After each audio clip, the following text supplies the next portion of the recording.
গরম গরম ধোয়া ওঠা মোগলাই বিকেলের নাস্তায় আর কি লাগে বলেন। তাই চলে আসলাম মোগলাই বানাতে। রুটিটা বেলে নিয়েছি, তারপর দুটো ডিম ফেটে এটার মধ্যে পেঁয়াজ কাঁচামরিচ অ্যাড করে দিয়ে দিয়েছি।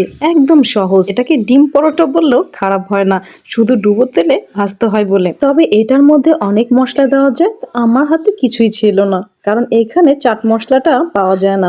আমার কাছেও নেই, বাংলাদেশ থেকেও আনিনি, যার জন্য আমি নর্মাল ভাবেই করে নিলাম। তো নিজেরা খাবো আর কি, আমি তো আর দোকানে বা রেস্টুরেন্টে বিক্রি করব না, যার জন্য যে কোনো ভাবেই করে নিলাম। মোগলাই হলেই হলো, মোগলাইয়ের ভাজটা হলেই হলো। তো এই যে তেলের মধ্যে দিয়ে দিয়েছি, এখন উল্টে পাল্টে সুন্দর করে কম আঁচ ভেজে নিব, যেন ভিতরটা একদম হয়ে যায়। যদি বেশি আঁচে করা তাহলে এটা ভিতরে কাঁচা রয়ে যাবে। এই তো হয়ে গিয়েছে, অনেক সুন্দর ফুলে উঠেছে। আমার মোগলাই কিন্তু রেডি।